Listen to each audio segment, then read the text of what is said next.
কাছে হযরত জিবরাইল আলাইহিস সালাম চলে আসলে আমার নবী পাকের কাছে এসে দেখতে লেগেছে আল্লাহ নবী ঘুমিয়ে রয়েছে। হযরত জিবরাইল আলাইহিস সালাম তো উঠাতে পারতেন। এ যুবক মন দিয়ে শোনো, মায়েরা বোনেরা মন দিয়ে শোনো, চলতে গিয়ে আমারও গুনাহ হয়েছে, চলতে গিয়ে তোমাদেরও গুনাহ হয়েছে। গুনার মাপ আছে, বেঈমানের কোনো মাপ নাই। আমার আল্লাহ জানিয়ে দিলে এ আমার বান্দা বান্দি রে, আমার সঙ্গে যদি তোরা কেউ ভুল করে ফেলে, আমার সঙ্গে কোনো যদি ভুল তোদের হয়ে যায়, আমি আল্লাহ আমার কাছে কাঁদবি, তওবা করবি, আমি আল্লাহ তোদেরকে মাফ করে দেব। কিন্তু আমার হাবিবের সঙ্গে যদি কেউ গুস্তাখি করে, আমার রাসূলুল্লাহর সঙ্গে কেউ যদি দুশমনি রাখে, আমার নবীর শান মর্যাদা কেউ যদি খাটো করার প্ল্যান করে, আমি আল্লাহ তাকে শুধু মাফ করব না তা নয়, তাকে হিদায়াতের আলো দেব না, আমি আল্লাহ তাকে চির জাহান্নামী বানিয়ে দেব। এই যুবকেরা তরুণেরা তাই বলে দিয়ে যায়, আল্লাহ নবী জানিয়ে দিলে আখরি জামানাতে হাতের তালুতে আগুন রাখার থেকে ঈমান বাঁচানোটা বড় কষ্ট হবে। কেন এই কথা নবী বললেন? আজকে সাধারণ সরল মানুষ যাদেরকে অনুসরণ করবে, সেই উলামাদের মধ্যে ৭৩টা দল হবে, আলেমদের মধ্যে ৭৩টা ফেরকা হবে, উলামাদের মধ্যে ৭৩টা দল হবে, কোরআন হাদিস জাননেওয়ালাদের মধ্যে ৭৩টা দল হবে। সবাই বলবে আমারটা হক, সবাই বলবে আমারটা হক, সবাই বলবে আমি কোরআন হাদিসের উপরে রয়েছে। এ যুবকেরা তরুণেরা বাপেরা, হক কারা হবে? আল উলামা ওয়ারাসাতুল আম্বিয়া, যেসব উলামারা হলো নবীর ওয়ারিস, তারাই হলো হক। আপনি বলবেন উলামা মাত্রই তো নবীর ওয়ারিস? না না না না, উলামাদের মধ্যে দুটো দল হয়ে যায়, একটা হলো খায়রুল উলামা, একটা হলো শাররুল উলামা, একটা ভালো আলেম, একটা মন্দ আলেম। ভালো আলেমটাকে যে জবান খুলবে যখন নবীর সঙ্গে উম্মাতকে জুড়ার চেষ্টা করবে।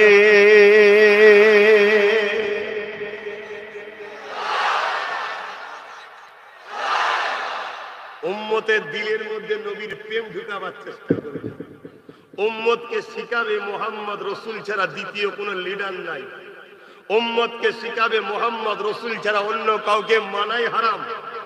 উম্মতকে শিখাবে মোহাম্মদ রসুলই একমাত্র মডেল। উম্মতকে শিখাবে ইন্নাকা লাআলা খুলুকিন আযীম। সৃষ্টিকর্তা বলছেন সবথেকে উত্তম চরিত্রওয়ালা হলো মোহাম্মদ রসুল। উম্মতকে জানাবে মোহাম্মদ রসুলকে ফলো করো, মোহাম্মদ রসুলকে পিয়ার করো, মোহাম্মদ রসুলকে আদব করো। তারপরেই বলবে মোহাম্মদ রসুল যা করতে বলেছে করো, যা ছাড়তে বলেছে ছাড়ো। মোহাম্মদ রসুলকে সামনে নিয়ে আসবে, উম্মতের সঙ্গে মোহাম্মদ রসুলকে জুড়তে চাইবে। এরাই হলো নবীর গোলাম, নবীর পক্ষের উলামা, এরাই হলো নবীর খাদেম, এরাই হলো আল উলামা ওয়ারাসাতুল আম্বিয়া। জোরে বলুন সুবহানাল্লাহ। এদের সঙ্গে থাকা, এদের সঙ্গে উঠা বসা করা, এদের মাহফিলে বসা, এদের জলসা শোনা, এদের কাছে যাওয়া। আল্লাহ নবীকে সাহাবারা জিজ্ঞেস করছেন, হুজুর আমরা তো আপনার সঙ্গে উঠা বসা করি, আপনার মাহফিলে বসি, আপনার সঙ্গে থাকি, আপনার যখন দুনিয়া থেকে পর্দা নেবেন যে সকল উম্মতিরা আসবে, এই আপনাকে তো দেখতে পাবে না, কেন আপনি দুনিয়া থেকে পর্দা নিয়েছেন। আল্লাহ নবী বলল, আমার পক্ষে যারা হবে উলামা, তাদের সঙ্গে উঠা বসা, তাদের দেখা, তাদের মাহফিলে বসা। এ সাহাবারা, তোমরা আমার সঙ্গে উঠা বসা, বসে মাহফিলে বসে যে নিয়ামত পাচ্ছ, ওই সকল উলামাদের সঙ্গে যারা বসবে, আল্লাহ ওই উম্মতকে ওই নিয়ামত দেবে। জোরে বলুন সুবহানাল্লাহ। অর্থাৎ ওই নেকি, ওই মাকাম দেবে। শুনছেন তো নাকি? তাহলে উলামা এক ধরনের না দু ধরনের? আমার অজে কি অসুবিধা হচ্ছে? আমার এই অজেতে আবার অনেকে বলছে এখন এক হওয়া দরকার। না বাবা, আপনি ইমাম সাহেব মানুষ না, শুনছেন তো নাকি? আপনাকে দিয়ে কাজ করাবে তো আমার বিবেকে লাগবে না? না, আপনি ভালোবাসেন ঠিক আছে, এটা আপনার প্রেম, কিন্তু আমারও তো একটা আল্লাহ এলেম দিয়েছে, এটা আলেম মানুষ, ইমাম সাহেব মানুষ, আমি তাকে দিয়ে কেন কাজ করাবো? যেটা বলছি এ কথা বলাতে অনেকে আবার বলবে বা বলে এখন দরকার, দরকার, এখন এসব কথা বলা কি দরকার? ও, ইসরায়েল প্যালেস্টাইনের উপরে হামলা করছে আর আল্লাহর মারা আমেরিকার উপরে হচ্ছে কেন ভাই? শুনছেন না? ইসরায়েল প্যালেস্টাইনের উপরে হামলা করেছে আর আল্লাহর মার হচ্ছে আমেরিকার উপরে কেন ভাই? কি বুঝছেন? ইসরায়েল চিল্লায় আব্বা আমেরিকার সাহায্যে, এই সমাজের ইসলামের দুশ্মন মানবরূপী পশুগুলো চিল্লায় মুনাফিক উলামাদের সাহায্যে। শুনছেন না শোনেন না? এই গাদ্দার গুলোকে যদি আমরা চিনতে পারি আর এইগুলোকে যদি সমাজ থেকে আমরা ছেটে দিতে পারি, এদের কাছ থেকে নিজেকে দূরে করতে পারি, তাহলে কোন জালিম অত্যাচারী শাসক হোক আর অর্থশালী হোক, যে কোনো ক্ষমতা প্রভাবশালী হোক, আমাদেরকে কেউ কিছু করতে, জোরে বলুন, আল্লাহ দেখুন স্টাইলি কাজ করছি তো। আল্লাহ বলছে ওই শয়তানটাকে মার, যেই মেরেছে আমেরিকাকে অমনি বলছে ভাই যুদ্ধ এখন বন্ধ। শুনছেন না শোনেন না? তাহলে এই সমাজের সাধারণ যুবক যতদিন মুনাফিক বক্তার সঙ্গে মিশবে, মুনাফিক মুফতির সঙ্গে মিশবে, মুনাফিক আলেমের সঙ্গে মিশবে, মুনাফিক আলেম এই ইসলাম বিদ্বেষী শাসক অত্যাচারী শাসকদের অর্থ নিয়ে এদেরকে বেঈমান বানাবে, এদেরকে ভুলিয়ে ভালিয়ে ওই জালিমদের পিছনে নিয়ে যাবে। শুনছেন না শোনেন না? আর ইসলামের দুশ্মন গুলো ওই জালিমদের উলামাদের সাহায্যে এদেরকে ক্ষতি করছে। এজন্য আমি বুঝাচ্ছি, মেন রোগটা যদি ধরতে পারো, টিউনিং করো, ট্রিটমেন্ট করো, তাহলে শরীর ফিট হয়ে যাবে, অর্থাৎ ইমান তাজা হয়ে যাবে। আর ইমান যখন তাজা হয়ে যাবে, 3 দিন যদি খেতে না পাও, আমার আগে বলছিল না 1 সপ্তাহ খেতে দেয় না, আপনি হজ করছিলেন, ও আইনি হজ করছি। আমার নবীর এক সাহাবী হযরত আব্দুল্লাহ হুজুরের কথা বলছিলেন না, 1 সপ্তাহ খেতে দেয় না, 1 সপ্তাহ পরে তেজ কমেছে না বেড়েছে? কি বলছিল? আর আমরা একবেলা না খেতে পেলে, কালকে যদি পাশে খবর পায় ওখানে পিকনিক হচ্ছে, কি আজকেই হয়তো বলবে জলসার বিরুদ্ধে একটা পিকনিক, অনেক জায়গায় হয়। এলাকায় কোথাও ফার্ম আছে খোঁজ কর, রোজ 2-3টে করে মুরগি পোল্ট্রি মরে না, 10টা জায়গায় গেলে 20টা পোল্ট্রি মুরগা পাওয়া যাবে না, ফেলে দিচ্ছিস কেন? দিয়ে দে, খদ্দের আছে খাবার, নিয়েছে খাইয়ে দিল। মরা মুরগি খেয়েছে মুসলমানের ছেলে, বিসমিল্লাহ বলে ইমান আছে। এইসব বেঈমানদের লিয়া কখনো লড়াই হবে? কি করে শেষ করছে? খারাপ লিউনি কি করে শেষ করছে তোমাদের বুঝছো? শুনছো তো নাকি? আগেকার সময় বিভিন্ন জায়গায় গরু মরা দেখা যায়, তখন গরু মরা দেখা যায়, মানে এমন উন্নতি হয়েছে গরু আর মরে না, মনে হয় নাকি? মরে, কিন্তু আর ফেলা হয় না। কথা বুঝছেন না, বোঝেন না? রাতের অন্ধকারে অনেক বক্তা আছে, অনেক মলি সাহেব আছে, মরা খেয়ে আর একবার জবাই করতে বলে হালাল হয়ে গেছে, ঠিক আছে, আরে 500-1000 টাকা আমায় যেতেন না, সব ঠিক আছে, ফতোয়া ঠিক আছে। এজন্য আমি কি বুঝাতে চাইছি বুঝতে পারছেন তো নাকি? আমাকে কি মনে হচ্ছে আমি ঝগড়া করছি না আমার বাপ ভাইদের মা বোনেদের বাঁচাচ্ছি? আমি আমার আব্বা, আমার মা, আমার ভাই, আমার বোনেদের বাঁচাবো না? তা আমার দাদা পীরের মুরিদদেরকে তো আমি বাঁচাবো।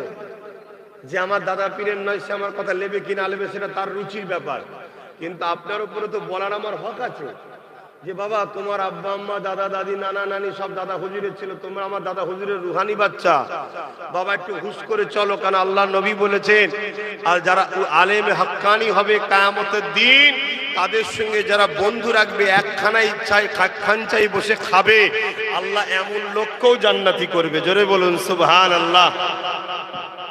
আবার বাবা এই উলামাদের মধ্যে একদল আছে যারা দাড়ি আছে, টুপি আছে, ইসলামিক ইউনিফর্ম আছে, কোরআন আছে, হাদিস আছে, মাদ্রাসা আছে, মসজিদ আছে, নামাজ আছে, রোজা আছে, হজ আছে, সব আছে,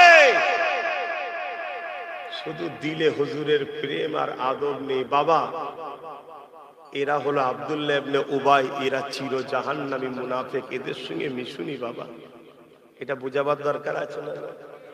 আমি আমার ভাইকে বলতে পারি না, আমার আব্বা আমার মা আমার বোনকে বলতে পারি না? আমি আমার বাচ্চা আমার ভাই আমার মাকে বুঝাচ্ছি, পাড়ার দুজনে যদি রাগ হয় তাহলে বুঝা দরকার এই হচ্ছে 2 নম্বর। ঠিক না বেটি? আচ্ছা আপনি আপনার ছেলেকে বুঝান না, বাবা পড়াশোনা করো, পড়াশোনা করো বাবা, জিন্দেগিতে বড় হতে গেলে পড়তে হবে, না হয় সবাই আগিয়ে যাবে, তুমি ভ্যাল করে চেয়ে রয়ে যাবে। বাবা পুকুর ধারে যেও না, তুমি ছোট মানুষ, অনেক পানি আছে ডুবে যাবে। বাবা কুকুরের কাছে যে মাথায় হাত বুলাতে যেও না, কেন কুকুর পাগলা হয়ে গেলে কামড়ে নেয়। বাবা ওটা সাপ, ওর কাছে যাবার নয়, ও ছোবল মারলেই ফিলিং সাদা হয়ে যাবে। কি বুঝান না? এখন পাড়ার 2টো লোক যদি বলে এইভাবে কেন বাচ্চাটাকে বুঝাচ্ছে উচিত নয়, তাহলে জানতে হবে ও চাই তোমার বাচ্চা ছোবল খেয়ে মরুক। ঠিক তো নাকি? তাহলে আমি আমার বাপ ভাই মা বোনেদেরকে বুঝাচ্ছি যে দাড়ি দেখতে এক, টুপি দেখতে এক, নামাজ দেখতে এক, রোজা দেখতে এক, হজ দেখতে এক, কিরাত দেখতে এক, কিরান পড়া দেখতে এক, মৌলানা দেখতে এক, কিন্তু একটা হলো এজিদের দিকে আর একটা হলো হোসাইনের দিকে। জোরে বলুন সুবহানাল্লাহ। এটা বুঝাতে হবে না? হবে না? কথা বলে কেন? আজ আমাদের যুব সমাজকে বুঝাচ্ছে যে আমরা আদের দিকে এত আমরা আলেম উলামা রয়েছি, তোমরা আমাদেরকে বিশ্বাস করবে না। আরে ওই আলেম উলামার পিছনে কোন জালিম অত্যাচারী ইসলাম বিদ্বেষী টাকা দিয়ে পুষা নয় তো। শুনছেন তো নাকি? টাকা দিয়ে পুষা নয় তো যে মাস গেলে 10,000 করে দেবো, তোরা ইউনিট হয় এক জায়গায় হয়ে সরল পিলার উম্মতে মুহাম্মাদির ঈমান গুলোকে চুরি কর। কারণ ঈমান হলো লাইট, আলো, ভালো মন্দ দেখায় ঈমান। শুনছেন তো নাকি? আমার তো ভাবানো দরকার, অসুবিধা হলে বলুন ছেড়ে দিচ্ছি। হ্যাঁ, যদি দলে ভারী হওয়ার নামই হক হয়, দলে লোক বেশি হওয়ার নামই যদি হক হয়, দলের দিকে বেশি মুফতি মাওলানা হাফেজ থাকলেই যদি হক হয়, তাহলে আজ আপনাদেরকে বলতে হবে কারবালা জমিনে হক কোন দলটা ছিল?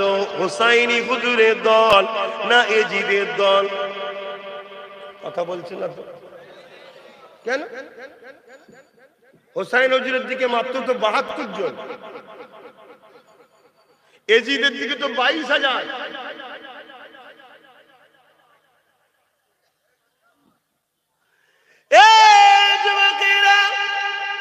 ইমাম হোসাইন হুজুরের দিকে মাত্র 72 জন ছিল, আর এজিদের দিকে 22,000 ছিল। ওই 22,000-এর মধ্যে 3,000 হাফেজে কোরআন ছিল। মন দিয়ে শোনেন, 22,000-এর মধ্যে 3,000 ছিল হাফেজে কোরআন, 3,000 ছিল মুফতি, 7,000 ছিল আলেম। কিন্তু তারা ছিল এজিদের অর্থে কিনা পুষা গোলাম। এখন আপনি বলেন 3,000 মুফতির দিকে যাবেন, 7,000 আলেম যেদিকে সেদিকে যাবেন, 3,000 হাফেজ যেদিকে সেদিকে থাকবেন, নামান নবীর নওয়াজা ইমামে হোসাইনের 72-এর দিকে থাকবেন।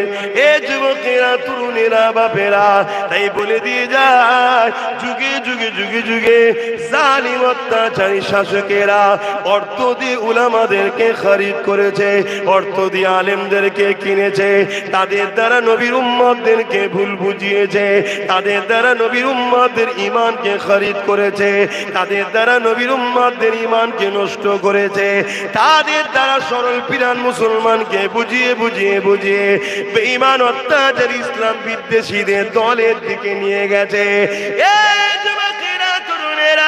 যেমন আমার ভারতবর্ষের জমিনে হতভাগা আকবর ছিল একজন, মুগলে আজম বলা হয়। ওই আকবর অর্থ দিয়ে তৎকালীন সময়েতে আলেম উলামা মুফতি বক্তাদেরকে খরিদ করে নিয়েছিল, তাদের দ্বারা সরল পিরান মুসলমান দিওকে বুঝিয়ে বুঝিয়ে বুঝিয়ে আকবরের পক্ষে নিয়ে গিয়েছিল।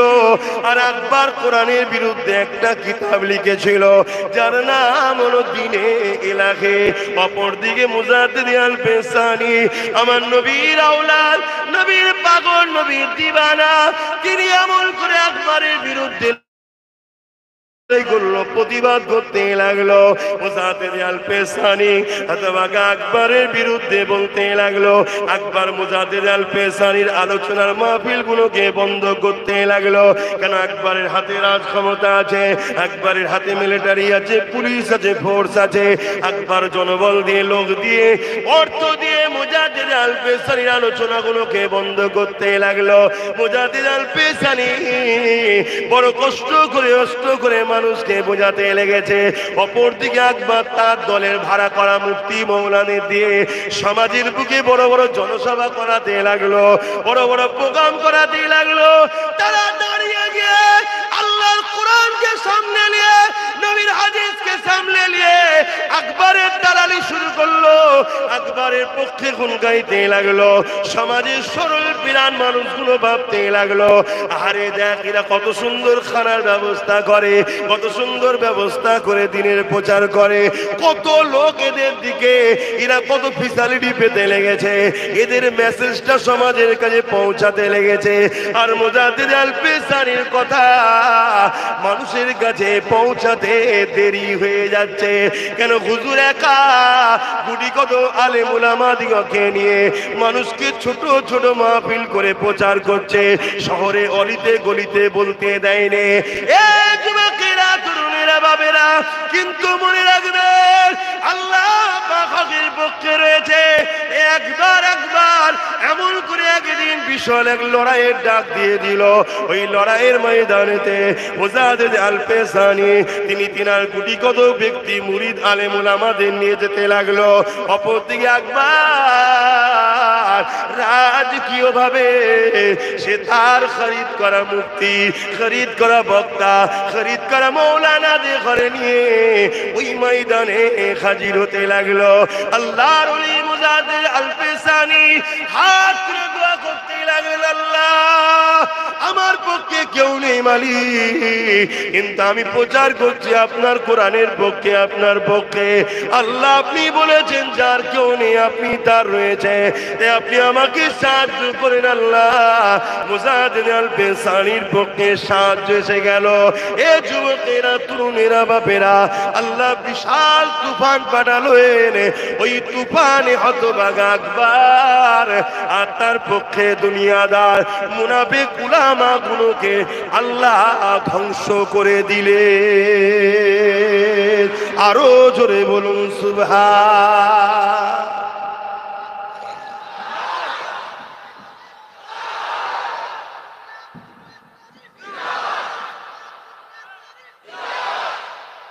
আমার অসুবিধা হচ্ছে, বর্তমান পরিস্থিতিকে সামনে রেখে আপনাদের ঈমান বাঁচাবার জন্য চেষ্টা করছি, শুনছেন তো?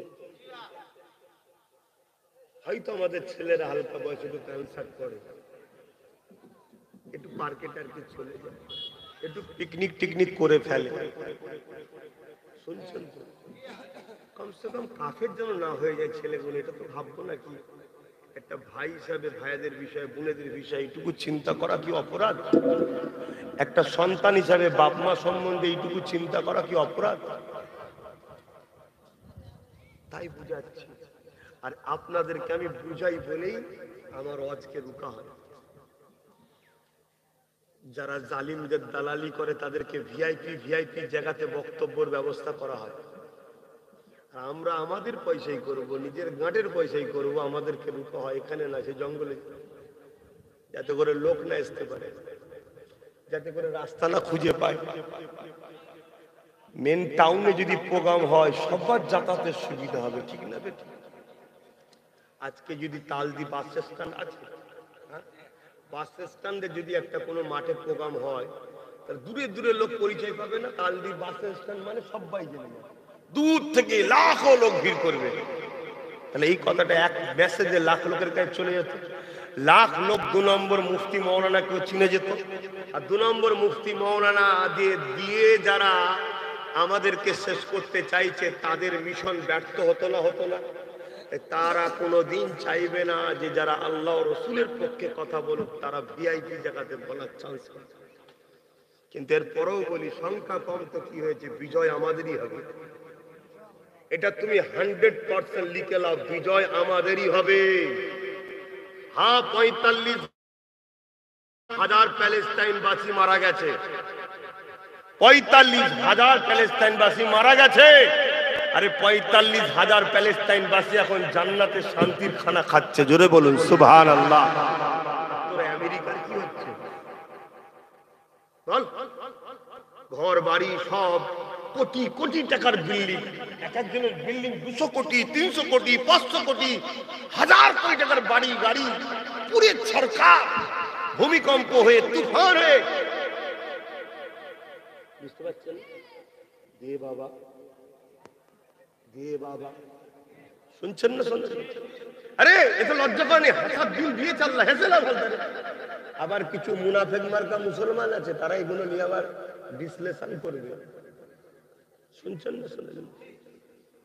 অতএব যারও সন্তান যতই চিল্লা, মুফতি হোক, মৌলানা হোক, আর ইমাম হোক, আর যেই হোক ভিআইপি, গোড়াতে যখন শেষ, গোড়াতে যখন শেষ, ওর আর কোনো দাম আছে? কথা বলছে না তো? শুনছেন তো নাকি? এখন কিছু সেকুলার বেরিয়েছে যে মানুষের ক্ষতি হচ্ছে, এরম বলে। ওরে শয়তান, যখন 9 মাসের 9 বছরের প্যালেস্টাইনের বাচ্চাটাকে যখন ফাঁসি দিল, তখন তো সেকুলার তোর মানবতা কোথায় ছিল? এই শয়তান, তোর মানবতা তখন কোথায় ছিল বল? হারামখোর। শুনছেন না? শুনছেন না? এই যে আমি কথাগুলো বলছি, কিসের জোরে বলছি বলেন তো? কথা বলুন না। আমার কি আছে? কি আছে বলে? দেশের প্রধানমন্ত্রী সে আমার নয়, দেশের রাজ্যের সিএম সেও আমার নয়, ও আমার বিরুদ্ধে, ও আমার বিরুদ্ধে, তারপরে কথা বলছি না বলেন? কিসের জোরে? ইমানটা তাজা করে। এরা কিচ্ছু করতে পারবে না তোমার। শুনছেন না? শোনেন? কিচ্ছু করতে পারবে না। এদের হাতে ক্ষমতাটা কি? খুব জোর জুলুম করে হয়তো তোমাকে মেরে দেবে। তুমি তো মরবে না, মরবে না। যদি আজকে ডেট থেকে কালকে কেউ তোমাকে বেঁচে রাখতে পারবে, আর কালকে ডেট থাকলে আজকে কেউ মারতে পারবে না, ওটাও পারবে না। কথা মাথায় ঢুকলো? এটাকে মাথায় রেখে আল্লাহ ছাড়া কাউকে ভয় করবে না, আর নবীর প্রেম আদব হৃদয়ে ভরো, দ্বিতীয় কাউকে ফলো নয়। নবীর পক্ষে যে তাকে ভালো লাগে, তার সাথে মেশো, তাকে প্যার করো, সেই আলেমকে সম্মান দাও। শুধু আব্বাস সিদ্দিকী কেন, হুজুরের বেটা কেন, যদি তোমার গ্রামেও নবীর পক্ষে কোনো গোলামা থাকে, তাকেও কাঁধে করে লেখো, কেন সে নবীর গোলাম। কথা কিছু শুনছো? আর নবীর গোলামি যদি না করে, যত বড় মুফতি দাবি করে হোক, মৌলানা দাবি করে হোক, মিশর থেকে পড়ে এসে বলুক, আর 10 বছর বুখারী পড়িয়েছে, সাইফুল হাদিস বলুক, যেই বলুক, পায়ের জুতোর তলায় রাখো। আমার কথা শুনছেন তো নাকি? ওর থেকে তোমার গ্রামের একটা গরিব মানুষ মুচির কাজ করে কি মেথরের কাজ করে, কিন্তু হুজুরকে ভালোবাসে, ওকে সম্মান করবে, তো এই মৌলানাকে সম্মান করবে। আমার কথা শুনছেন? একমত হতে পারছেন? কারা পাচ্ছেন একটু আল্লাহকে সাক্ষী রেখে হাত তুলবেন। হাত লম্বা করে তুলুন। আলহামদুলিল্লাহ। যাদের ঈমান আছে তারাই তো হাত তুলবে, যাদের ঈমান নেই তারা তো চিন্তার মধ্যেই পড়বে যে কি বলছে রে বাবা, একটা আলেম আর মুচি। হ্যাঁ হ্যাঁ, যে মুচির হৃদয়ে নবীর প্রেম আছে, যে আলেমের অন্তরে নবীর প্রেম আদব নেই, ওই মুচির পায়ের জুতোর ধুলোর থেকেও ওই আলেমটা সম্মান কম। শুনছেন তো নাকি? হ্যাঁ, আকীদা ঠিক করুন। আমাদের কাজকে 2 নম্বর স্রোতে নিয়ে যাওয়া হচ্ছে। আজকে আমাদেরকে চারিদিক দিয়ে নুচে নুচে খাওয়া হচ্ছে। কখন কে মাইকে দাঁড়িয়ে আমার মসজিদের বিরুদ্ধে কথা, কখন কে মাইকে দাঁড়িয়ে গণতান্ত্রিক দেশে আমার রাসূলুল্লাহর বিরুদ্ধে কথা, কখন কে মাইকে দাঁড়িয়ে সবার ভারতবর্ষে আমার মাদ্রাসাকে জঙ্গির ঘর বলছে, আমার মাদ্রাসায় নাকি আতঙ্কবাদী তৈরি হচ্ছে বলার সাহস পাচ্ছে। কখনো কেউ মাইকে দাঁড়িয়ে আজানের পরে যদি কিছু শুনতে হয়, এই স্লোগানটা শুনতে হবে, এই রকম নোংরা নোংরা কথা আমাদেরকে শুনতে হচ্ছে। এই সকল হারামখোর, এই সকল মানবরূপী পশুগুলো আজকে মাইকে দাঁড়িয়ে ইসলাম কোরআন মসজিদের বিরুদ্ধে বলার সাহস পাচ্ছে শুধুমাত্র মুনাফিক উলামাদের জন্য, শুধুমাত্র মুনাফিক উলামাদের জন্য। এই সমস্ত উলামার একটাই কথা বলতে, এই নেতা লিডার, এই তোরা যা করছিস করবে যা, আমার ইসলাম ও নবী কোরআনের বিষয়ে বুঝে বুঝে কথা বলবে। কথা শুনছেন না শোনেন? এদের একটা কারো কথা ছিল, মুখে কথা বলে না বুবা হয়ে যেত। আজকে আমি আব্বাস সিদ্দিকী বুঝিয়ে বুঝিয়ে জনসমাজকে একত্রিত করছি। এখন তোদের 500, তোদের 1000, তোদের হারাম খাওয়াতে মাদ্রাসা চলে যাচ্ছে, মসজিদ চলে যাচ্ছে, তোদের কোরআনকে বিরুদ্ধে সমালোচনা হচ্ছে, তোদের আজানকে ক্রিটিসাইজ করা হচ্ছে। এক করতে চাইছি, আমার পিছনে দেখা যাবে 500টা আবার ওই 2 নম্বর হারাম কর বক্তা বেরিয়ে পড়েছে। তারা এসে বলবে, ও যা গান্ধী হবে রে, এখন মদ, জুয়া, গেজা, গুড়, মিষ্টি সব এক করে ফেলতে হবে। এখন সব কথা খেয়াল করতে গেলে হবে না। কেন কেন কি সমস্যা? বলছে না, দেশের যা মহল, দেশের যা মহল, দেশের মহল 5 বছর আগে যা ছিল, এখন 5 বছর পরে ভালোর দিকে না খারাপের দিকে? তোরা তো 5 বছর থেকেই বলছি দেশের মহল, তো দিন কিন্তু খারাপই হয়ে যাচ্ছে। কি করতে পারলি? আগামী 5 বছর আরো খারাপ হবে। কিন্তু মনে রাখবে, যদি তোমরা প্যালেস্তাইনের বাচ্চাদের মতো ঈমান রাখতে পারো, আল্লাহর পক্ষ থেকে সাহায্য আসবে। যেমন দাদার দাদাগিরি ঠান্ডা করছে, তোমাদের উপরে যে জুলুম করবে তার দাদাগিরিও আল্লাহ ঠান্ডা করে দেবে। যদি লিভার হয় লাও, না লিভার হয় না লিগে যাও। এটা আমার ডিউটি, এটা আমার কর্তব্য। আর আমি কোন সরকারের নকার নয় যে সরকারের দালালি কথা বলবো। আমি মোহাম্মদ রসুলের চাকর, এই মোহাম্মদ রসুলের দিনের পক্ষে নকারি করতে এসেছি, তাই হক কথা বলে যাচ্ছি। শুনছেন তো নাকি? তাতে লিভার হয় নেবে, না লিভার হয় আমার ডিউটি, আমি বলে যাব যতক্ষণ আল্লাহ আমাকে বলাবে। আমার জবান যিনি দিয়েছে, তিনি ছাড়া রুকার কোন মায়ের বাটা, কোনো মা এমন বেটা জন্ম দেয়নি। যিনি দিয়েছে তিনি রুখতে পারবে, তিনি ছাড়া দ্বিতীয় কেউ রুখতে পারবে না। কত তো মানবরূপী পশু চেষ্টা করেছিল, করেছিল না করেনি? বলেছিল ওর গাড়ির চাকার ঘুরবে না কি? আর এখন এমন হয়েছে শুধু এরকম করে বসতে, আর পাচ্ছি রে, জলসা বন্ধ হবে না, কার জলসা কাটা যায় কি দেখ না রে, আর গাড়ি চাপতে পারছি নি রে। রোজ রোজ দুটো দুটো করে রোজ, তাও লিনি বলে 3টে হয়নি, লিলে 3টে হয়ে যাবে।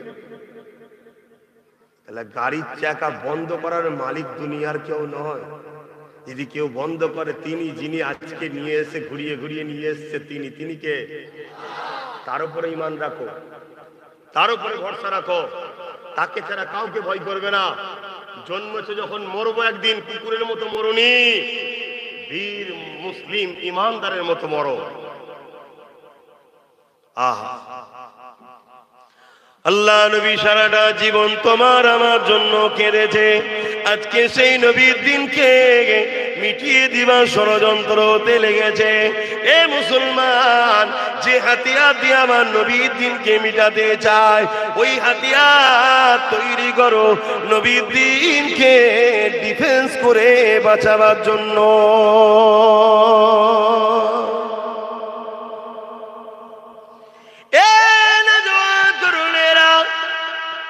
মাইকে মুখ দিয়ে কথা বলছি, ঘরের মধ্যে 2-4 জনকে নিয়ে গুজুর গুজুর করছি না, হাজারো সোশ্যাল মিডিয়ার মাধ্যমে দুনিয়াতে চলে যেতে লেগেছে।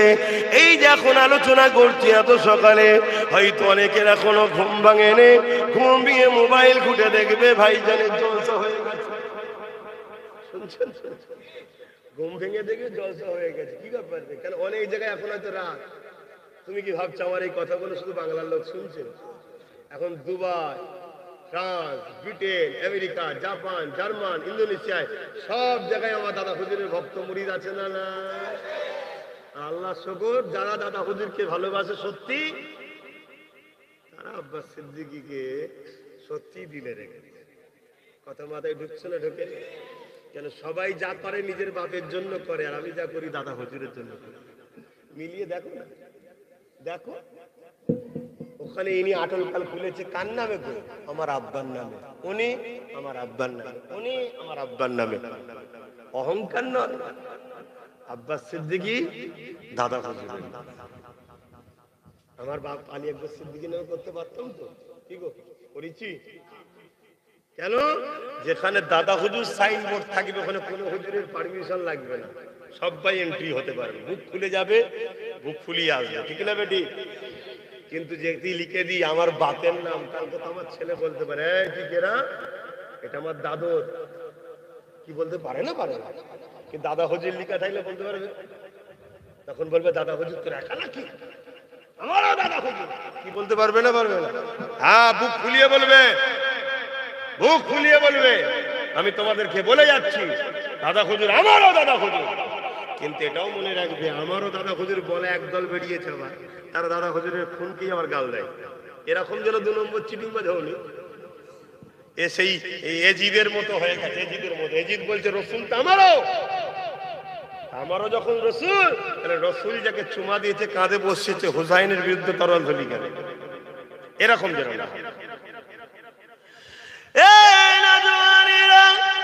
আল্লাহ নবী সারা জীবনটা তোমাকে আমাকে ন্যায়ের দিকে ডেকেছে, ইনসাফের দিকে ডেকেছে, মানবতার দিকে ডেকেছে, গরিবের সেবা করার কথা বলেছে, ক্ষুধার্তকে খানা খাবার কথা বলেছে, মজলুমের পাশে দাঁড়াবার কথা বলেছে, অসহায়কে আশ্রয় দিবার কথা বলেছে, বিধবাকে সাহায্য করার কথা বলেছে, নিজের মাতৃভূমিকে ভালোবাসার কথা বলেছে, মাতৃভূমির সার্বভৌমত্ব নিরাপদের কথা বলেছে। আজ নবীর উম্মত দাবি করে, মৌলানা মুফতি দাবি করে, আজ যদি আমি জালিমের সাথে সাথ দিই, গরিবদের ঘরে যারা লোটে তাদের সাথে সাথ দিই, বিধবাদের হক যারা দেয় না তাদের সাথে সাথ দিই, দেশের সঙ্গে যারা গাদ্দারি করে তাদের সঙ্গে যদি হাতে হাত মিলায়, তাহলে মনে রাখতে হবে এইটা এ নবীর উলামা দাবি করেছে ঠিকই, কিন্তু এ মুনাফিক হয়ে গেছে। যেমন আমরা সমাজের বুকে দেখে থাকি আজকে, এ যুবকেরা, তরুণেরা, বাপেরা এই বলে দিয়ে যায় দুদিনের দুনিয়া। তুমি যদি নবীর উম্মত হও, গরিবের পক্ষে থাকো, এতিমের পক্ষে থাকো, বিধবার পক্ষে থাকো, মুসলিমের পক্ষে থাকো, অসহায়ের পক্ষে থাকো, ক্ষুধার্তকে ভালোবাসো, এতিমকে ভালোবাসো, নিজের মাতৃভূমিকে পিয়ার করো, নিজের মাতৃভূমির সার্বভৌমত্ব নিরাপদে রাখো। মনে রাখবে, যদি তুমি এগুলো না করো, তুমি নবীর উম্মত দাবি করাটাই বৃথা হচ্ছে। শুনছেন তো নাকি? আমাদের সমাজে দেখবেন এক এক সময়, দেখেছেন কি জানি না, আমি নিজে দেখেছি, আমি তো দেখে অবাক হয়ে গেছি, কুকুর দেখি ঘাস খাচ্ছে, মানে পাতা খাচ্ছে। দেখেছেন কখন? কেন খায়? উত্তর হলো না। আমি দেখে অবাক হয়ে গেছি, আমি একে জিজ্ঞেস করছি, ওকে জিজ্ঞেস করছি, লাস্টে যাই হোক একটা পশু ডাক্তারকে জিজ্ঞেস করলাম, কুকুর দেখছি পাতা খাচ্ছে, কি ব্যাপার? বলছি ভাইজান, কুকুর যখন পাতা খাবে জানবেন ওর পেট খারাপ হয়েছে, ওর পেটের প্রবলেম হয়েছে, তাই ও কি খাচ্ছে? পাতা খাচ্ছে।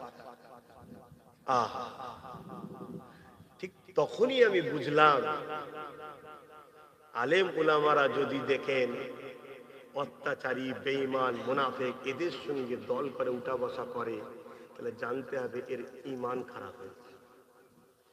কুকুর যেমন ঘাস খেলে, পাতা খেলে জানা যায় পেট খারাপ হয়েছে, উলামা যদি, আলেম যদি ভিক্ষা খায়, জুলুম অত্যাচারীদের দয়াতে হাত পেতে চলে, তাদেরকে তাজিম সম্মান করে, তাদেরকে ভিআইপি করে, জানতে হবে এই উলামারও পেট খারাপ হয় না, ঈমান খারাপ হয়ে গেছে।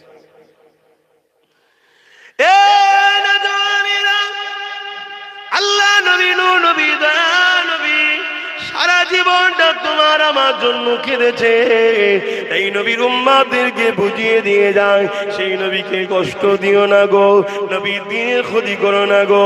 নামাজ যেমন পড়তে হবে, গরিবের পাশে তেমন দাঁড়াতে হবে, রোজা যেমন রাখতে হবে, হালাল তেমন খেতে হবে, হজ যেমন করতে হবে, এতিম অসহায়কে সাহায্য করতে হবে, বিধবাদেরকে সাহায্য করতে হবে, মা বাপকে যেমন ভালোবাসতে হবে। গ্রামের তোমার দুঃসম্পর্কের হলো আল্লাহ সৃষ্টি মানুষকেও সাহায্য করতে হবে, পেয়ার করতে হবে।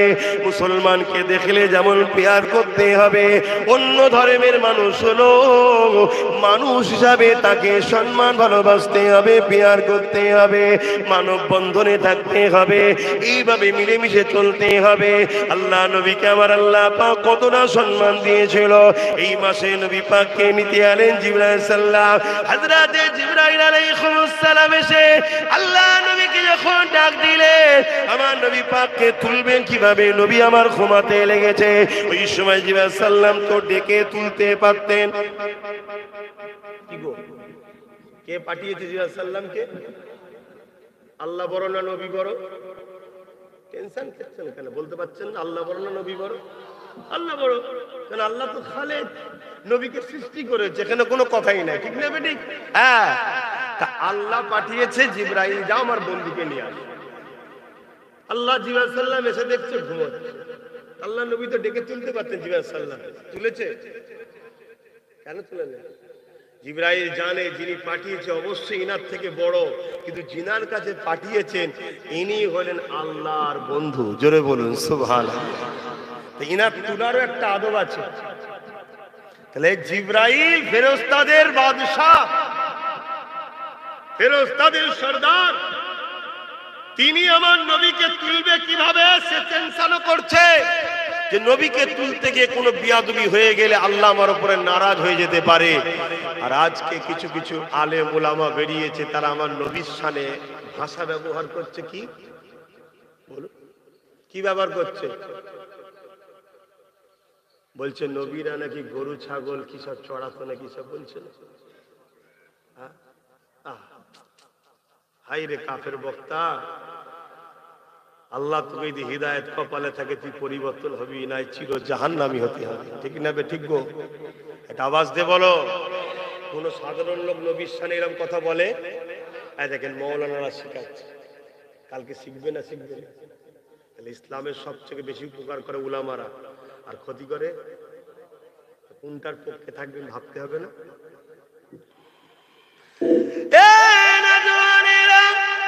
হযরত জিবরাইল আলাইহিস সালাম আমার নবী পাককে কিভাবে তুলবেন আল্লাহ পাককে জিজ্ঞাসা করলেন, আল্লাহ আপনার হাবিব ঘুমাচ্ছে, আমি জিবরাইল কিভাবে উঠাবো? শুনে রাখো যুবকেরা, শুনে রাখেন আম্মা জান আব্বা জানেরা, এ আমার বোনেরা শোনো শোনো, তোমার আমার নেতা, তোমার আমার রাসূল, তোমার আমার শাইখা দুজাহানের সুলতানের কত সম্মান দেখো। সমস্ত ফেরেশতাদের সরদার হযরত জিবরাইল সাল্লামকে আল্লাহ জানিয়ে দিলে, এ জিবরাইল আমার হাবিবের কদমের গোড়ায় বসে যাও, আমার হাবিবের কদমের গোড়ায় বসে গিয়ে তোমার ঠোঁট লাগিয়ে আমার হাবিবের পায়ের তালুতে চুমা দাও। আরো জোরে বলুন সুবহান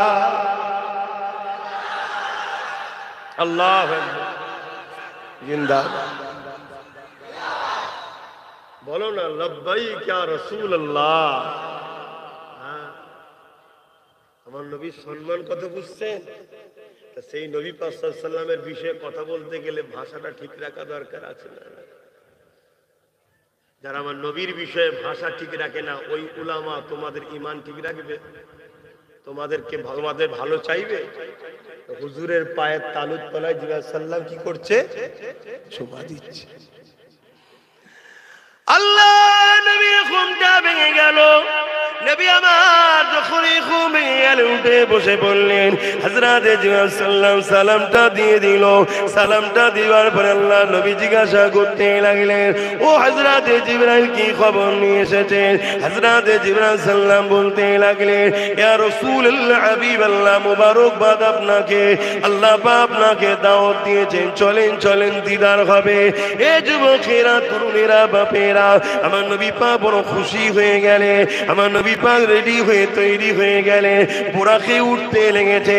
যখনই বুরাকে উঠতে যাবে, বুরা মাথা লাড়া দিতে লেগেছে, মাথা লাড়া দিতে লেগেছে, মাথা লাড়া দিতে লেগেছে, যাতে করে নেবে না নেবে না এরকম বলতে লেগেছে। হযরত জিবরাইল বলতে লেগেছে, এ বুরাক তুমি কি জানো তোমার পিঠের উপরে কে বসতে লেগেছে? বুরাক বলতে লেগেছে, জিবরাইল আমি জানি কে বসতে লেগেছে। আল্লাহ যখন বুরাক গুলোকে সৃষ্টি করেছে, বুরাকটা কি জিনিস জানেন তো নাকি? এই যে বিদ্যুৎ বলা হয় না, বিদ্যুৎ, এই বাক থেকে বিদ্যুৎ নামটা এসেছে। বিদ্যুতের বিশাল গতি বলে, বুরাকের বিশাল গতি বলে একে বিদ্যুৎ নাম দেওয়া হয়েছে। বুঝতে পারছেন তো নাকি? কিন্তু এর বিদ্যুতের থেকেও আরো বেশি গতি হলো বুরাকের। জোরে বলুন সুবহানাল্লাহ। মানুষের তৈরি করা এই বিদ্যুৎ, তাই তো নাকি? কিন্তু মানুষের মাথায় বুদ্ধি কে দিয়েছে? আল্লাহ। আর বুরাকটা কার তৈরি করা? আল্লাহ। ফারাক্কাই মেন তুলবে, আমার এখানে চোখের পালক ফেলতে লাগবে না, কারেন্ট চলে আসবে। ঠিক না ঠিক?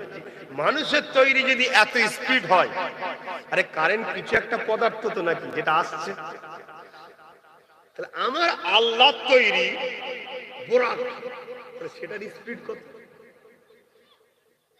শুনছেন কি বলছি? ওই বুরাক হলো খচ্চরের থেকে একটু ছোট, গাদার থেকে একটু ছোট, খচ্চরের থেকে একটু বড়, দুটো ডানা আছে। ওই বুরাকে করে হুজুরকে নিতে এসেছে জিবরাইল সাল্লাল্লাহু আলাইহি ওয়াসাল্লাম। একটু বলি নাকি? আমার হুজুরের কথা শুনতে ভালো লাগছে না? আর বুরাক মাথা লাড়া দিচ্ছে। জিবরাইল বলছে, জানো তোমার পিঠে কি উঠছে? বলছে, হ্যাঁ জানি। আল্লাহ জান্নাতি, এই যে আমরা জান্নাতে যাব, বলেন ইনশাআল্লাহ। বলবেন ইনশাআল্লাহ? আপনারা কি নবীর দুশমন? তাহলে কেন জান্নাত যাবেন না? কেন যাবেন না? বলুন ইনশাআল্লাহ, বলুন ইনশাআল্লাহ। কাল যাবার এই অষ্টা গেলে কাটিং করে উনি মনে হয় জান্নাতের টিকিট বিক্রি করছিল। হারামখোর ফাটা কপালে, তুই কোন জাহান্নামে যাবি একে ভাব না। আমরা ইনশাআল্লাহ জান্নাত যাব, বলুন ইনশাআল্লাহ। একটা কথাই মাথায় ঢুকিয়ে নেন, যারা আমার নবীর দুশমন নয় আর দুশমনদের বন্ধু নয়, তারা সবাই জান্নাতে যাবে। জোরে বলুন সুবহানাল্লাহ। এবারে কেউ বেহিসাব যাবে, কেউ 1 মাস জেল খেটে, কেউ 10 বছর জাহান্নাম খেটে, কেউ 50 বছর জাহান্নাম খেটে, যার যেমন পাঠ আছে ধরা পড়তে হবে। ভাই ভুল করেছি আব্বাস সিদ্দিকী, আবার আল্লাহ চাইলে মাফও করে দিতে পারে। এটাও শুনে রাখো, কেন আল্লাহ বলেছে আমার রহমত থেকে নিরাশ হোস না, কি এটাও বলতে হবে তোমাকে। কিন্তু যদি ধরে, জেল খেটেও আসামি শাস্তি হয়ে যাবার পর যেমন দুনিয়াতে মুক্তি হয়, আমার আল্লাহ তাকে মাফ করে দিয়ে জান্নাতি দেবে। জোরে বলুন সুবহানাল্লাহ। কিন্তু ওই 2 শ্রেণীর লোক জান্নাতে যাবে না। নামাজ আছে, দাঁড়িয়ে আছে, রোজা আছে, হজ আছে, যাকাত আছে, কলেমা আছে, মক্কায় গেছে, মদিনায় গেছে, দান করেছে, মাদ্রাসা করেছে, মসজিদ করেছে, সেবা করেছে, সব করেছে, নবীর প্রেম ও আদব নেই। মরবে জাহান্নামে, ঢুকবে, বেকার বেরোবে না। এই শুনছেন তো নাকি? আমার বাপের কথা নয়, বুখারীর হাদিস, আমার নবী পাকের কথা। মানবেন না? মানবেন না? আর না বলবেন নবীর কথা তো কি হচ্ছে, নবী কি, নবী কথা শুনবো না, আমি আল্লাহর কথা শুনবো, এরকম বলবেন নাকি? আল্লাহ বলবো এই মালাউন কারো বেশি মারবে। শয়তান, তুই আমার বন্ধু ছেড়ে দিয়ে আমার দরদি হতে এসেছিস? হ্যাঁ,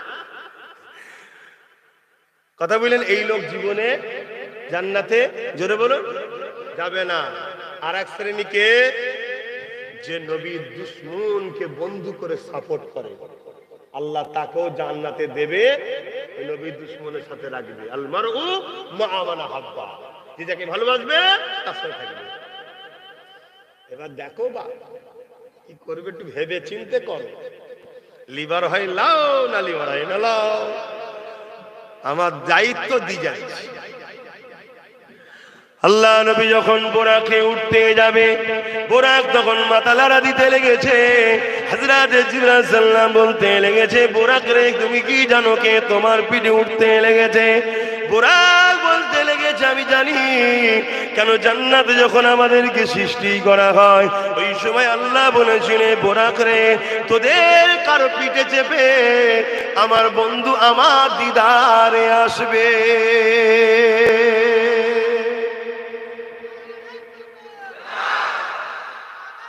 আল্লাহ ইয়া রাসূলুল্লাহ শোনেন, ইয়া রাসূলুল্লাহ সাল্লাল্লাহু আলাইহি ওয়াসাল্লাম, আমি কি বলছি শুনছেন? আর 10 মিনিট লোক অসুবিধা হচ্ছে না? বেশি না, 10 মিনিট না, না খেয়ে বসে পড়েছে। শুনবেন তো আমি কি বলছি? ঘোড়াকে কিন্তু প্রত্যেকটা জান্নাতীরা চাপবে। আমরা যেমন দুনিয়ায় আগে কারোর সময় ঘোড়া গাধা ছিল, উট ছিল, এখনো আছে। এখন আমরা গাড়ি চেপে বেড়াই না, মানে সওয়ারি করে। জান্নাত তো বিশাল। যারা আল্লাহকে ভয় করে এরকম পৃথিবীর মতো দুটো দুটো বড় বড় জান্নাত দেবে। জোরে বলুন সুবহানাল্লাহ।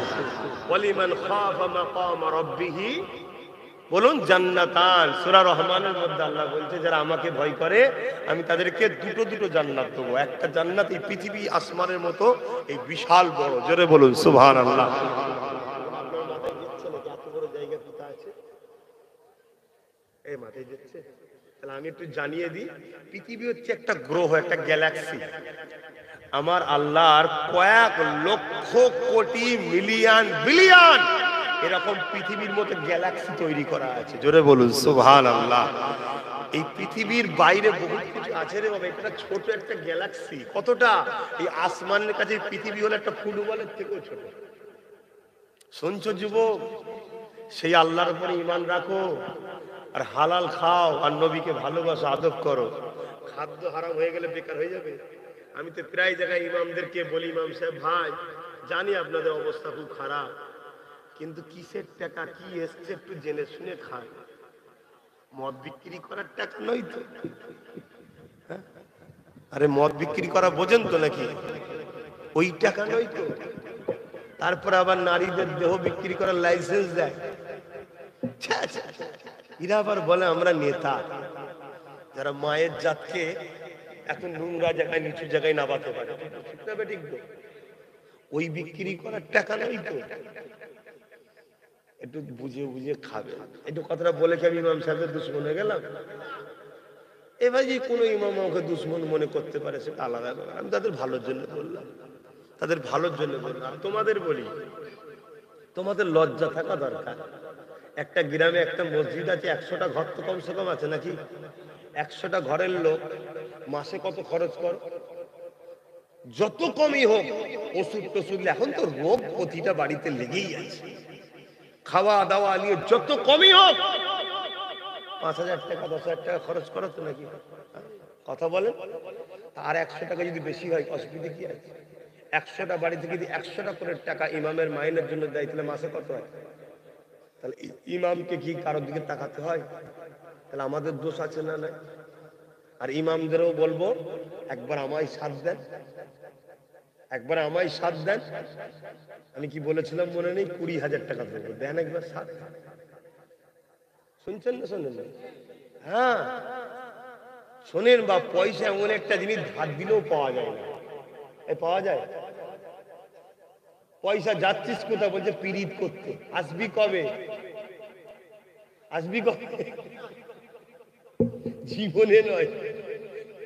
পয়সা এমন জিনিস তাহলে কলার ধরে বার করে নিতে হবে। ঠিক আছে? বলে কি কলারটা যে আমি ধরবো তা আমার হাতটাকে শক্ত কর। কি ভুল বলছি নাকি? দেখছিস নি? দেখতে পাচ্ছ নি? একটা লাঠির কি তেজ? শুনছো না? শুনুনি? পাগলা কুকুর টাইপের হয়ে গেছে। কি করবে দিশে খুঁজে পাচ্ছে। এত সব রয়েছে চারিদিকে দুনিয়ায়, মাথায় বাজ পড়েনি। ওই একটা লাঠি। শুনছেন না? শুনেন? তোর সাথে যদি আরো 10-15টা হতো কি হতো বুঝতে পারছো? তাহলে কলা ধরা যেত না? যেত না? বার কর, কি বলা যেত না? যেত না? হ্যাঁ বাপ, সহজে হয়নি রে বাবা, একটু চাপ দিতে হয়। কি সকাল সকাল উঠে বিরাজ করেছেন তো? বিরাজে কলগেট লাগান না, এমনি এমনি বেরিয়ে যায়। এই বেরো বেরো বেরো, বেরোই নাকি? যেই টেপেছে পিছনে চাপ, অমনি মুখ দিয়ে বেরিয়ে পড়ে, এই তো নাকি? তা সহজে কেউ দেয়? তুমি থাকলে দিতে ভাই, তাহলে কেন অপরের উপর দোষ দিচ্ছ? তাহলে বার করে নিতে হয়। নিতে গেলে হাতের শক্ত দরকার, আর এ শক্তি বডি জিম টিম করলে হয় না, এখানে লাঠি বাড়াতে হবে।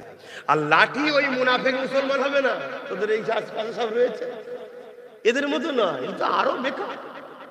এগুলোর জন্য তো আমার কম বেশি বিপদে পড়েছে, ঠিক না বে? ঠিক গো, এগুলো যদি না থাকতো মনে হয় একটু বিপদ কম হতো। কেন এই হারামখোরগুলো তো সামনে এসে ডিফেন্সে দাঁড়িয়ে যাচ্ছে। কি এদের জন্যই তো অন্যজনরা এসে আমাদের ঘাড়ে উঠছে। এরা সামনে থেকে সরে গেলে সাহস আছে নাকি সামনে এসে কথা বলবে?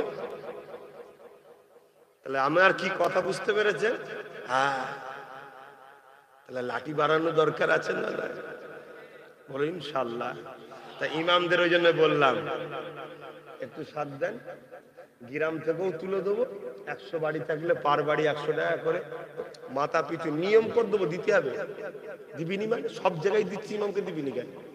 কথা শুনছি, এই ভাই ভাই আলোচনা হচ্ছে, বাপেদের বলছি নি, একটু তুই তুই গাড়ি হয়ে যাচ্ছে, খারাপ নিচ্ছেন নাকি যুবকরা? আরে ভাই তো আমরা দিতে হবে। মোবাইলে রিচার্জ করছো মাসে 350-400 টাকা, হ্যাঁ, আর 100 টাকা ইমামের বেলায় কষ্ট হচ্ছে, তার মানে তাহলে এটা চাপ দিতে হবে, দিতে হবে। এখন আবার ফতোয়া দেবে চাপ দিলিয়া হারাম। মাদ্রাসার টাকা তুলে চাপ দিয়ে চাঁদা তুলে খেচ্ছে, সে আবার বলছে ফতোয়া দিচ্ছে চাপ দিয়ে খাওয়া হারাম। আমি আমার ভাইয়ের কাছে একটু বার করেছি, তোর অসুবিধা হচ্ছে কেন? ঠিক না বে? ঠিক গো। এবং অপর দিকে যদি আরেকটু সাথ দাও, আর এক জায়গা থেকে বার করে দেবো, হাত বার করে। এখানে সব ঢুকিয়ে রেখেছে তো, জানেন তো নাকি? সব টেনে বার করতে হবে। যাক, আমার রাসূলুল্লাহর কথাটা বলি, আর 10 মিনিট নেব। আমার নবী পাক সাল্লাল্লাহু আলাইহি সাল্লাম বোরাকে উঠতে যাচ্ছে, বোরাক মাথা লাড়া দিচ্ছে না। আচ্ছা, আমার মায়েরা সাথ দেবে তো নাকি? আমার মায়েরা বলবে আমিরা তো সাথ দেবো, আমরা কি পাবো? আমি এতটুকু বলবো, মা ইজ্জত পাবে, সম্মান পাবে, ছেলের হাতে বয়স যখন হবে ভাত পাবে। আর না হয় একটু বয়স হয়ে গেলে ছেলে ঘর থেকে বার করে দেবে। এবারে দুনিয়ার কথা যদি বলেন, দুনিয়াতেও অনেক কিছু পাবেন, কিছু দিন নাও পান। এতটুকু বলে যাচ্ছি, আপনার ছেলে আপনাকে পার মাসে 2-3 হাজার টাকা হাত খরচ দেবে, আপনার ছেলে দেবে। এটা লড়ছে কেন? যাওয়ার সময় আবার হয়ে গেল। তো যাক, আমি ওদিকে যাচ্ছি না। তো বোরাক মাথা লাড়া দিচ্ছে, আমার রাসূল পাক সাল্লাল্লাহু আলাইহি ওয়াসাল্লামের সামনে জিবরাইল বলছে, জিবরাইল তুমি জানো কে বোরাককে জানো কে উঠবে? বোরাক বলছে আমি জানি, আল্লাহ যখন সৃষ্টি করেছে তখন বলেছিল আমাদের পিঠে চেপে আল্লাহর বন্ধু দিদারে আসবে। তাহলে নেবে না বলছো কেন?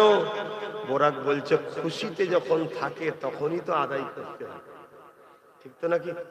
তাহলে আমার নবী আল্লাহ দিদারে যাচ্ছে, এর চেয়ে বড় খুশি আর কিছু হতে পারে ভাই? জোরে বলুন। এই সময় আমিও তো কিছু আদায় করতে চাইছি, জোরে বলুন সুবহানাল্লাহ। হযরত জিবরাইল বললেন কি আদায় করতে চাইছো? আল্লাহ নবীর সঙ্গে কথা বলতে লাগলেন বোরাক, ইয়া রাসূলুল্লাহ হাবিবাল্লাহ, বেয়াদবি maaf করে দেবেন। জান্নাতে অনেক বোরাক রয়েছে, জান্নাতীরা চেপে চেপে বেড়াবে, আপনি আমার পিঠে চেপে আল্লাহ দিদারে যাচ্ছেন। ওই দিন যদি আমাকে ছেড়ে অন্য কারো পিঠে চাপেন, আমি বুরাক, আমার বড় দুঃখ কষ্ট লাগবে। ইয়া রাসূলুল্লাহ হাবিবাল্লাহ, আমি সহ্য করতে পারবো না। এই ভালোবাসার আরজু আপনার কদমে, হুজুর আপনি দয়া করে ইহসান করেন, দয়া করেন, আপনি আমাকে একটু জানিয়ে দেন, আপনি আমার পিঠ ছাড়া অন্য কারো পিঠে জান্নাতে যাবেন না। আল্লাহ নবী খুশি হয়ে যে বুরাকের মাথায় হাত বুলিয়ে বলল, এ বুরাক যাও, আমি রাসূলুল্লাহ তোমার পিঠেই চেপে ঘুরবো।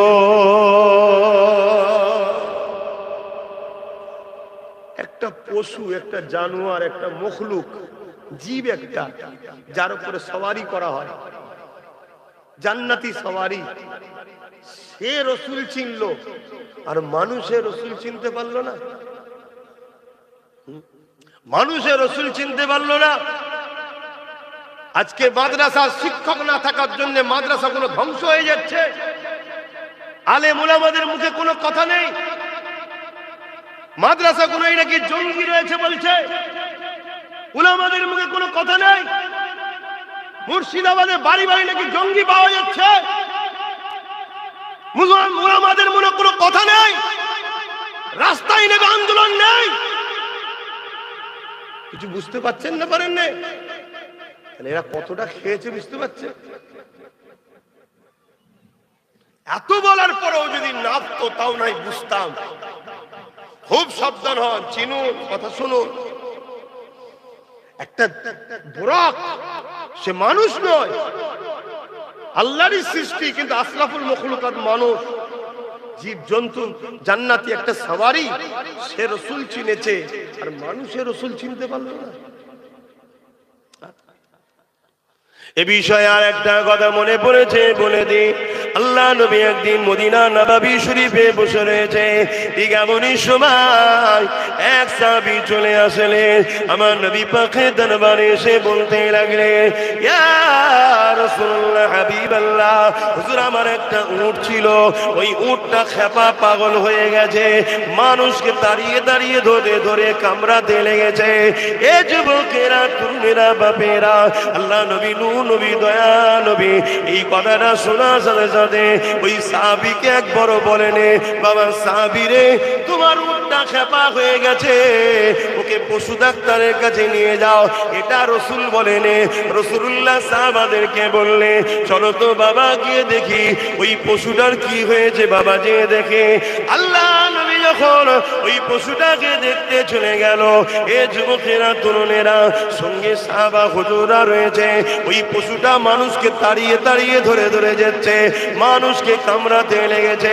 এ যুবকেরা, তরুণীরা, বাপেরা, নবী পাক ওই পশুটার দিকে যখন আগিয়ে যায়, ধরুন নবী আমার এই দিক দিয়ে আসছে, পশুটা ওই দিকে মানুষকে তাড়িয়ে তাড়িয়ে যেতে লেগেছে।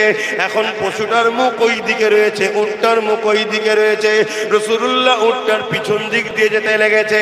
আল্লাহ নবী সাহাবারা বললে, ইয়া রাসূলুল্লাহ, হাবিবাল্লাহ, আপনি যাবেন না হুজুর, ও মানুষকে ধরে ধরে কামড়াচ্ছে। আল্লাহ নবী বলেছিলেন, আমার সাহাবারা, ওই উটটা মানুষকে ধরে ধরে কামড়াচ্ছে ঠিকই কথা, কিন্তু তোমার নবীকেও কামড়াবে না, কেননা ওই উটটা তোমার নবীকে চেনে। আরো জোরে বলুন সুবহান।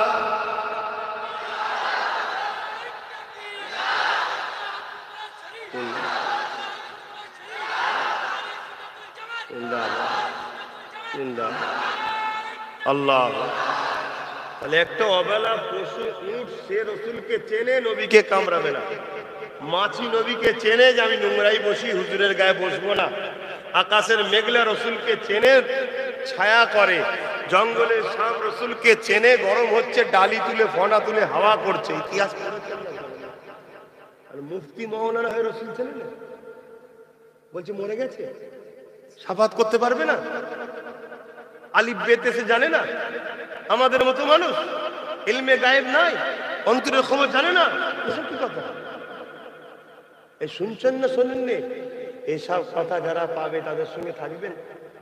আমার দাদা পীরের বাচ্চারা বলেন থাকবেন, থাকলে ইমান যাবে না থাকবে।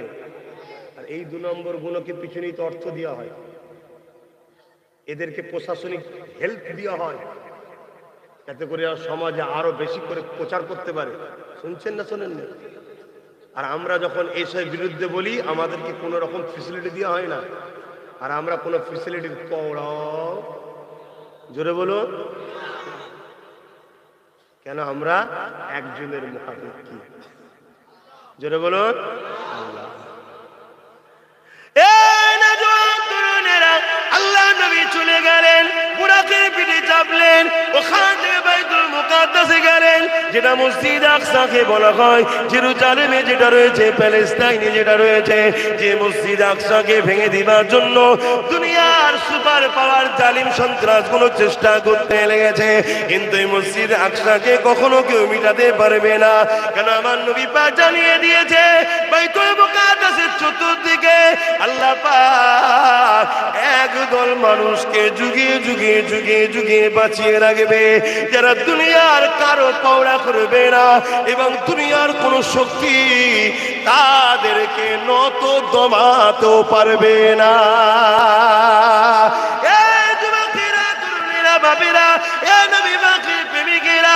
আরে সত্য কথাই তো, কোন মায়ের দুটো সন্তান, দুজন মরে গেছে, স্বামী মরে গেছে, ওই মায়ের মুখে তখনও হাসি রয়েছে।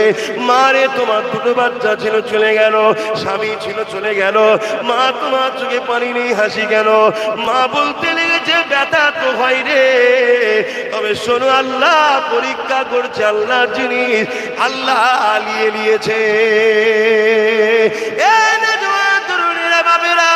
আজ তুমি আমি সামান্য আঘাত খেলে, আজ তুমি আমাকে সামান্য হুমকি দিলে, আজ তোমাকে আমাকে সামান্য ভয় দেখালে বা 2-4 দিন জেলে দিলে, তোমার আমার কলিজা কেন শুকিয়ে যায়? এই কারণটা হলো তোমার আমার ঈমানের দুর্বল। যখন তুমি জুলুম করো না, যখন তুমি অন্যায় করো না, তোমার উপরে যতই যায় ঝড় আসুক না কেন, তুমি কখনো ঘাবড়ে যাবে না, কারণ আল্লাহ তোমার পক্ষে রয়েছে।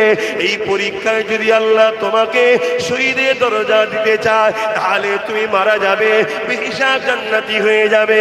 আল্লাহ যদি এই পরীক্ষায় তোমাকে গাজী বানাতে চায়, তাহলে তুমি বিজয় লাভ করবে, পরকাল ও জান্নাত দুনিয়ায় সম্মান পাবে। আল্লাহ তোমাকে পরীক্ষা নেবে। এ যুবক শুনে রেখে দাও, জেনে রেখে দাও, এই পৃথিবীর জমিনে চিরস্থায়ী তুমি আমি নয়। আল্লাহ নবী বাইতুল মুকাদ্দাস মসজিদে আকসাতে চলে গেলে, ওখানে যে জিবরাইল সাল্লাম নামাজ আজান দিলেন, সমস্ত নবীরা কাতার দিয়ে দাঁড়িয়ে আছে, ইমামতির জায়গাটা ফাঁকা রয়েছে, ইমামতিটা কে করবে? আল্লাহ নবী জিবরাইল সাল্লাম আজান দেওয়ার পর আমার নবী পাকের হাতটা ধরে ইমামতির জায়গায় দিয়ে বলল, ইয়া রাসূলুল্লাহ আপনি ইমামুল আম্বিয়া। আরো জোরে বলুন সুবহান। নারে দিবে লব্বাইক লব্বাইক, হাত তুলে তুলে লব্বাইক লব্বাইক লব্বাইক লব্বাইক লব্বাইক, নারে দিবে। অর্থাৎ হুজুর আমরা গোলাম হাজির আছি, জোরে বলুন।